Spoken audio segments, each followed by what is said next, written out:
Okay, alright. So, ito guys. Ito na naman ako sa inyong harapan para mag-vlog. Mga walang kwentang vlog. So, pasensya na guys. Kasi ito lang yung aking mga nabablog ngayon. Simpleng vlog lang muna tayo ngayon kasi nandito pa tayo sa Manila. So, maraming salamat pala sa inyong suporta. Sa inyong walang sawang panunood sa akin na simpleng vlog na walang kwenta.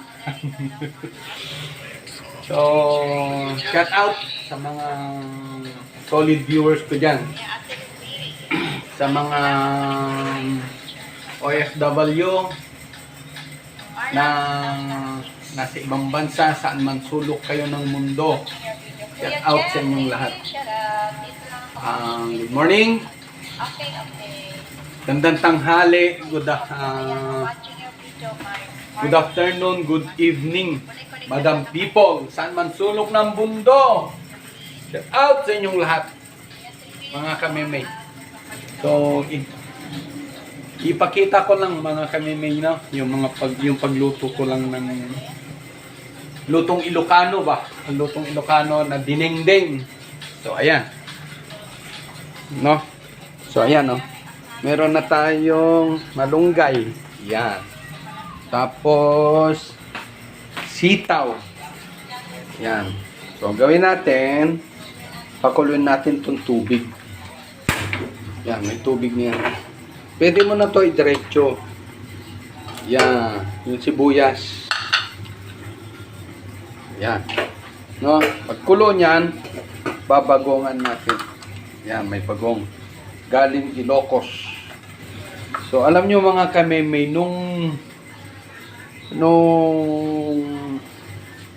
mga 90s ganon, di ba, siyempre, sa probinsya namin sa Cagayan Valley, pag alas 10, ayan, makakarinig ka na ng mga ng mga nagtotok-tok yung mga ganyan. Yan. So, ibig sabihin, pag nakakarinig ka na ng ganyan, namamagong na sila. Yun.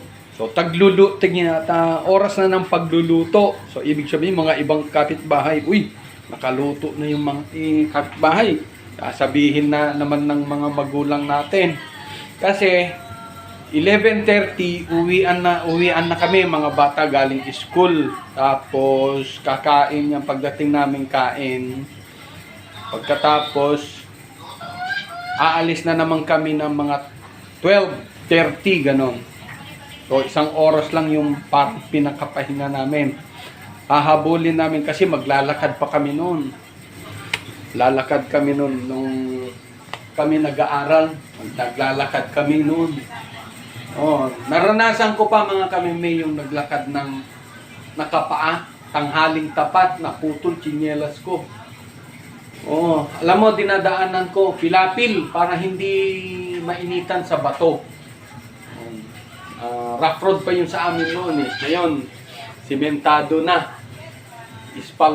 Ispaltado na. Oh, kaya swerte ngayon mga bata eh. Yun nga, yung sinasabi ko na pag isinilang ka ng 5 sentimos, ganun ang mararanasan mo. Hindi kagaya ngayon yung mga bata, isinilang ng piso. O, di ba? O, yung mga bagong piso ngayon, yung mga sinilang, lalo na yung mga isinilang ng bagong pera ngayon. Parang mayayaman na style, di ba? Kahit sa probinsya lang. Wala na yung mga laro na tumbang preso, syatong, yan. Mga yung sinyelas na pagtatabihin mo, sabay tatamaan mo ng ganyan. Wala na yung mga ganon, yung mga larong ganon. So, ayan.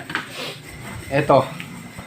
Kaya magluto na tayo kasi para makapananghalian ang ating labandera. Labandera nila boss. Ayan. Yan, doon na. Doon, shout out ko doon. Ito mga kameme. Naawa lang ako sa kanya kasi itong ano, yung dryer, ang ganda ng harap. Ayan. Diba? Ang ganda ng harap. Oh. Sensor. Anong panahon?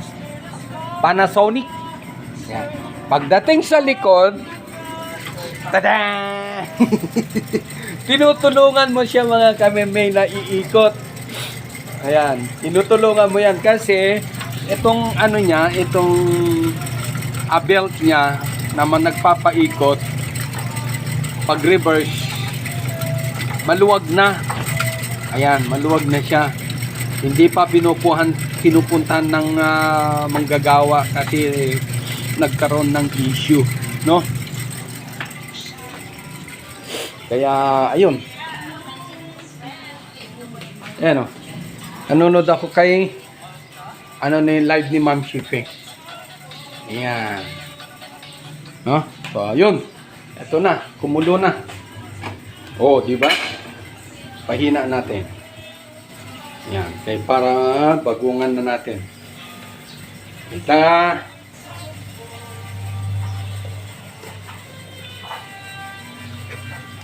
So, wait lang. Mga kamemay, diyan muna.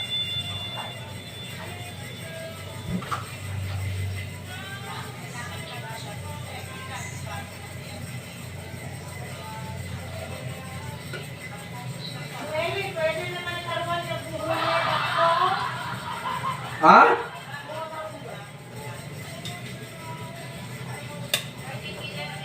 Hindi, kalante mo no kayang. Pilyan mo laman. Di ba nakalante ka kanya ka to?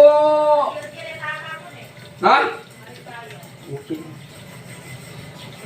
Kaya pebla, dahom mo maring kayangin, yakan kayak pebla. Itawis yun guys, itawis yun mga kamemay salita. Itawis. Siguro yung mga iba naintindihan ng mga Ilocano yan. Halos parehas lang kasi. Yay. Tahuhuli siya. That's open the door. For good time. In bad time, hold you.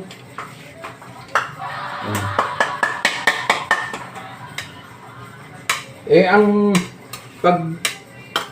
pagtatadtaran noon sa bagoong kaya malakas kasi alam niyo yung pinggan na lata. Yung decolor na lata na pinggan sa probinsya. Ganon. Yan. Yung mga malukong na lata sa probinsya, pati pinagkakapehan, di ba? Yung mga ganyang kalalaki lang.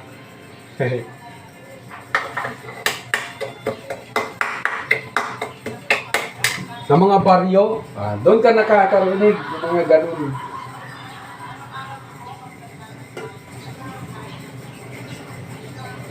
Tapos yung bagong panoon sa probinsya, mga kamemay, CK ang pangalan. Nakalagay sa lata. Ngayon, wala na yun. Wala na ngayon yun.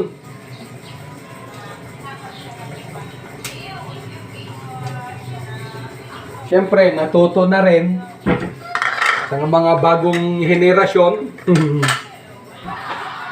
Yan.